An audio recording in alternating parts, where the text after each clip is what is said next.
அன்பு உறவுகள் அனைவருக்கும் வணக்கம். 21/5/2026 வியாழக்கிழமை. இந்த நாளை மிஸ் பண்ணாது. நான் ஏன் இந்த நாளை மிஸ் பண்ணாதே அப்படின்னு சொல்றேன்னா, அதுக்கு முக்கியமான காரணம் இருக்கு. காலண்டரை பார்த்தா கரி நாள்னு போட்டிருக்கும். ஏன் இந்த நாளை மிஸ் பண்ணக்கூடாதுன்னு இவர் சொல்றாரு? கரி நாள் ஆச்சே அப்படின்னு மட்டும் அதை சாதாரணமா நாளா எடுத்துக்கிறார். வியாழக்கிழமையில வரக்கூடிய கரிநாள் மிகப்பெரிய வரப்பிரசாதமான கரிநாள். கரிநாள்ல சுபகாரியம் பண்ணக்கூடாது, சரிங்க.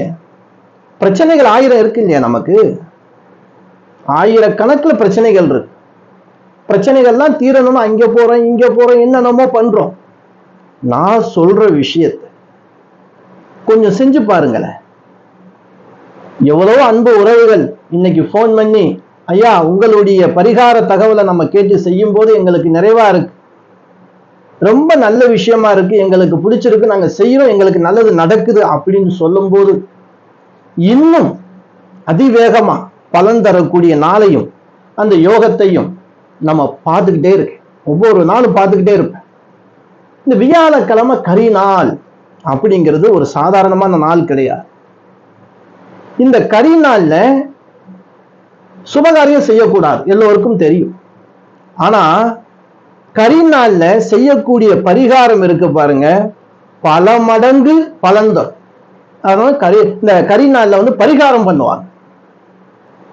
அப்ப ஒவ்வொரு கிழமையிலே வரக்கூடிய கரிநாள் அந்த கிழமைக்கு தக்கன, அந்த கிழமைக்கு அதிபதி ஆன கிரகத்துக்கு தக்கன நமக்கு இருக்கக்கூடிய பிரச்சனைகளை தீர்க்கக்கூடிய ஒரு நாளாக அமையும். அப்படித்தான் இந்த 21 மே மாசம் 2026 வரக்கூடிய வியாழக்கிழமை நமக்கு முழுமையான கரிநாள். எந்தெந்த பிரச்சனைங்க இதுக்கெல்லாம் சரியாகும், அதுக்கு என்ன வழிபாடு, என்ன பரிகாரம் சொல்லுங்க. நீங்க செய்ய வேண்டிய விஷயம், ஒரு பிடி கல் உப்பு உங்களுடைய கையில, ஒரு பிடி கல் உப்பு. உங்களுக்கு பிரச்சனை இருக்கு, எனக்கு பிரச்சனை இருக்குங்க, என்னென்ன பிரச்சனை இதுல சரியாகும் அப்படின்னு ஒரு முறை பார்த்துடலாமா? திருமண தடை.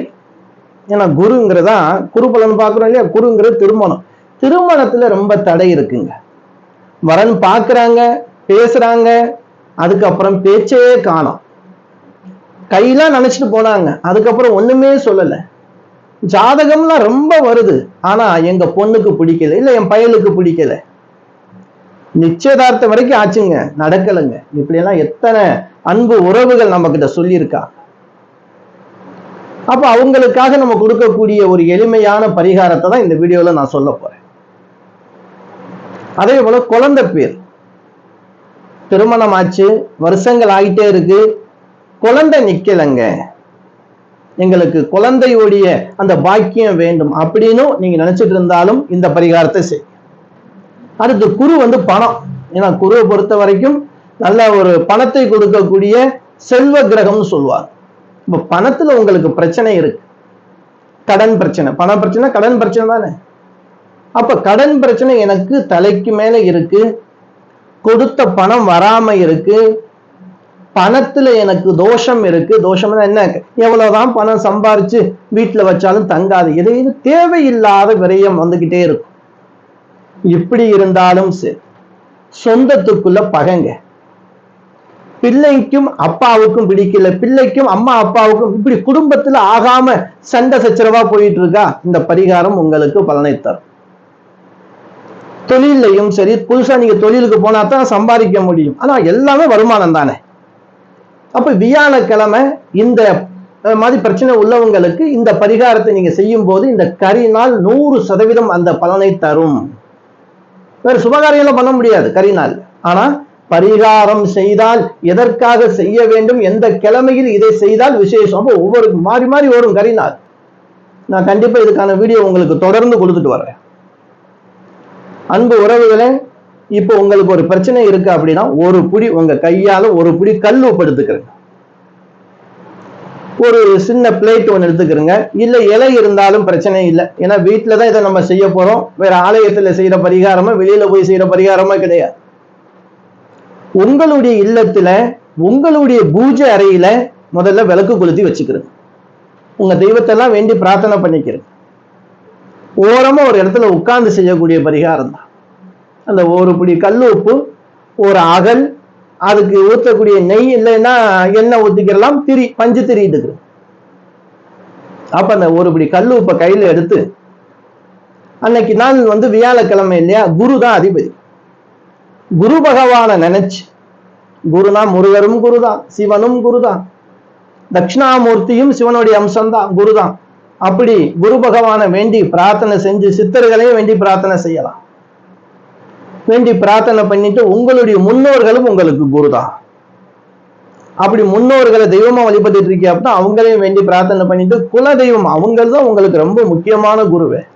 அப்ப குலசாமியை வேண்டி பிரார்த்தனை பண்ணிட்டு, எனக்கு இந்த பிரச்சனை இருக்கு, என்னுடைய பிரச்சனைகள் எல்லாம் சரியாக வேண்டும், இந்த கரி நாள் அப்படிங்கிற நாள்ல நான் இந்த பரிகாரம், இந்த தீபத்தை நான் விளக்கு ஏத்துறேன், எனக்கு இருக்கக்கூடிய பிரச்சனைகள் எல்லாம் தீர்ந்து விட வேணும் நல்ல மனசுல வேண்டி பிரார்த்தனை பண்ணிட்டு, அப்ப நேரம் இருக்கு இல்லையா, நேரம் கேப்ப இல்லை, இரவு 8 to 9 குருவோர, இரவு 8 to 9 குருவோர 1 மணி நேரம் இருக்கு. நீங்க இந்த வழிபாடு செய்யறதுக்கு நேரம் நம்ம செய்யற நேரம் கம்மியா தான் இருக்கும்.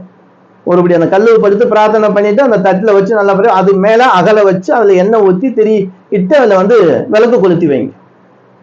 இந்த விளக்கு எந்த முகமாக எரிய வேண்டும் என்றால் மேற்கு முகமாக இருக்க வேண்டும்.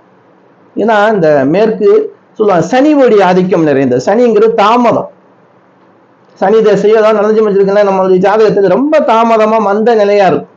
அப்ப நம்ம பிரச்சனைகள் வேகமா முடியணும் அப்படின்னா இந்த மாதிரி கரிநாள்ல நீங்க என்ன செய்யணும், நம்ம வியாழக்கிழமை வந்திருக்கக்கூடிய நாளுக்கு தான் நம்ம இப்ப சொல்லியிருக்கோம். மேற்கு திசை நோக்கி அந்த விளக்கை கொளுத்தி வச்சுட்டு கண்ணை மூடி நல்லா பிரார்த்தனை பண்ணு. ஏன்னா இந்த பிரார்த்தனை சாதாரண பிரார்த்தனை கிடையாது. நீங்க லட்சக்கணக்கில் கொண்டு போய் பரிகாரம் பண்ணாலும் இந்த ஒரு வழிபாட்டுக்கு ஈடாகாது. அப்படி நீங்க நல்லா வேண்டி பிரார்த்தனை பண்ணிட்டு ஒரு 5 நிமிஷமா 10 நிமிஷமா, ஏன்னா நம்ம கஷ்டம் அப்படி இருக்கு இல்லையா, அதனால வேண்டி நல்லா பிரார்த்தனை பண்ணிட்டு எனக்கு இதெல்லாம் சரியாகணும்னு வேண்டிக்கிறேன். வேண்டிட்டு அந்த விளக்கு பூஜை எல்லாம் முடிஞ்சிடும் இல்லையா, உங்களுடைய வழிபாடு எல்லாம் முடிஞ்சிடும். அந்த நேரங்கள் ஒரு 10 நிமிஷமா 5 நிமிஷம் வழிபாடு எவ்வளவு நேரம்னா, ஆனா 8 to 9 பிரார்த்தனை எல்லாம் முடிச்சுட்டு என்ன செய்யணும், விளக்கு நீங்க குளிர வைக்க கூடாது, தானாக எரிந்து அதுவே அணையணும்.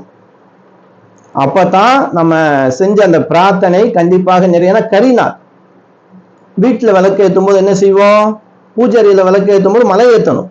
ஆனா அந்த கரிநாள்ல விளக்கு ஏற்றும் போது அதுவாக அணைந்து புகையாக கஷ்டங்கள் எல்லாம் போக வேண்டும். அந்த சாமிக்குன்னு ஒரு குப்பை தொட்டி நம்ம தனியா வைக்கணும், பூ பழம் போடுறதுக்கு, அந்த வேஸ்டான பொருள் எல்லாம் போட்டு வைக்கிறதுக்கு. வீட்டு குப்பையவும் சாமி ரூம்ல இருக்கிற குப்பையும் ஒண்ணு சேர்க்கக்கூடாது. இதுல கொஞ்சம் கவனம் மறந்துக்கிறேங்க, இதுக்கு நான் தனியா ஒரு வீடியோ கொடுக்குறேன். அதனால பூஜையில நம்ம போட்ட பூக்கள்லாம் காஞ்சிரும், அதெல்லாம் எடுத்து தனியா வைக்கிறதுக்குன்னு ஒரு குப்பை தொட்டி ஒரு சிறுசா நீங்க வாங்கி வச்சுக்கிறணும். அதுலதான் இதை நீங்க போடணும். இல்லையா உங்க ஊர் பக்கம் ஏதாவது ஆறு குளம் தண்ணி இருக்குன்னா அதுல போட்டுரும். அதுக்கப்புறம் அந்த அகல் பயன்படுத்தக்கூடாது.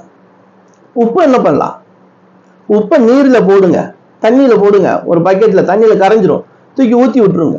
ரோட்ல ஊத்தினாலும் சரி, ஓரமா ஊத்தினாலும் சரி, செடியில ஊத்திட வேணாம், உப்பு தண்ணி இல்லையா, செடி கெட்டு போயிடும். இப்படி நீங்க கரிநாள்ல இந்த வரக்கூடிய வியாழக்கிழமை கரிநாள் இந்த வழிபாடு செய்ய, இந்த பிரச்சனை இருக்கிறவங்களுக்கு கண்டிப்பாக அடுத்து வரக்கூடிய கரிநாள்ல உங்களுக்கு ஒரு தீர்வு கண்டிப்பா கிடைக்கும். ஏன்னா இது ஒரு 3 மாதத்துக்குள்ள, நான் 1 மாசத்துக்குள்ள ரொம்ப பேருக்கு பலன் கிடைச்சிருக்கு. ஒரு குறைஞ்சபட்சம் 3 மாசத்துக்குள்ள கண்டிப்பாக உங்களுக்கு உங்களுடைய பாரம் குறையக்கூடியது, கஷ்டம் விலகக்கூடியது, தடை நிவர்த்தி ஆகக்கூடியதை உணர முடியும். அன்பு உறவுகளே, இந்த வீடியோ உங்களுக்கு பயனுள்ளதா இருந்துச்சு அப்படின்னா உங்க உறவினர்கள் நண்பர்கள் எல்லோருக்கும் வீடியோ ஷேர் பண்ணுங்க. நம்ம வீடியோ இப்பதான் நீங்க புதுசா பாக்குறீங்கன்னா சப்ஸ்கிரைப் பண்ணி வச்சுக்கிறீங்க. அன்பு உறவுகளே, மீண்டும் அடுத்த நல்ல வீடியோவில் சந்திக்கும் வரை நான் உங்கள் ஈஸ்வரன் சிதாராம ஜோதிடர். என் அனைத்து அன்பு உறவுகளுக்கும் வணக்கம்.